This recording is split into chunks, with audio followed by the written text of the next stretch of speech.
Adventures with Grandma, written by Elaine Reynolds and Cindy Jarrett, illustrated by Brittany Trevelli. "School's out for the summer. We can't wait to play our new video games," shouted Joey and Jasmine as they climbed into their car. "Hold on," replied Mom. "Dad and I are working this weekend, so you're going to Grandma's." "Aw, Mom," they cried. "Grandma doesn't even have the internet. We'll be bored out of our minds." "You'll have wonderful adventures with Grandma. Your video games can wait. You have the whole summer for that," answered Mom. Grandma's eyes sparkled and her lips curved upward into a smile when they arrived. Hugs and kisses were planted everywhere. A delicious aroma filled the air. The children followed the scent inside to find homemade cookies cooling on a rack. Now they remembered why they loved to visit Grandma. The next morning, Grandma stood at the bottom of the stairs, holding binoculars, raincoats, and boots. Joy and Jasmine looked at each other, clearly puzzled. "But Grandma, it's not raining." "When we go into the rainforest, we must be prepared," she answered. "Come on, time's a-wasting." Then she hurried out the door, moving so fast that the children could hardly keep up with her. Suddenly, Grandma froze in her tracks. "Do you hear that racket? I've got to get a better look." Then she did the craziest thing. She began to climb the nearest tree. Up she went, higher and higher. "Grandma, get down before you get hurt," Joey yelled. "Nonsense," answered Grandma. "Come and help me feed the animals." Hoping that Grandma hadn't lost her mind, they hurried after her. When they reached the top, Grandma was busy pulling bananas out of her purse. Their concerned faces made her laugh. "Relax," said Grandma. "Open the door to your imaginations. Close your eyes and feel the energy all around you. Believe and you will see what I see."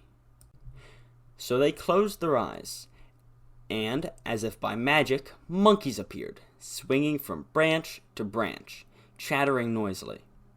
Grandma fed them banana slices, and the monkeys clamored around her, climbing on her shoulders and on the top of her head.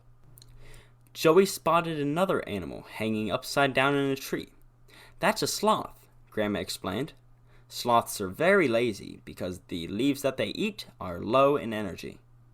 They can't run from predators or fight them off so easily, so they hide. Hanging below branches makes them hard to see, and it only takes a little energy to grip the branch." "Don't you love the rainforest?" Grandma asked excitedly. "Look at the birds." Suddenly, the sky filled with an amazing assortment of birds. Brilliant colors flashed all around. They imagined parrots, toucans, eagles, hornbills, and cockatoos. "We see them! We see them!" they shouted. "Is that a stick walking on that leaf over there?" asked Jasmine. "That's a giant jumping stick. It jumps 3 feet high and kicks like a kangaroo. Don't get too close. It can spray a milky substance and hit you in the eye from 2 feet away," Grandma warned. They watched in fascination as the insect leapt away. "I wish we could jump like that," smiled Jasmine. When army ants began crawling all over them and the mosquitoes started to bite, they realized that it was getting dark. They had spent the whole day in the trees. The next day, before the sun had even thought about showing its face, Grandma was raring to go. "Up and at 'em," she ordered. "Put those helmets and boots on and meet me in the cellar." The basement was not at all what they expected. "Duck!" yelled Grandma. "Watch out for the bats!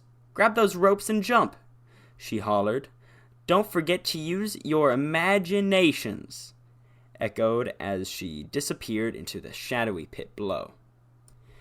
Without taking time to think, the children grabbed the ropes and jumped, narrowly missing the bat colony that swarmed overhead.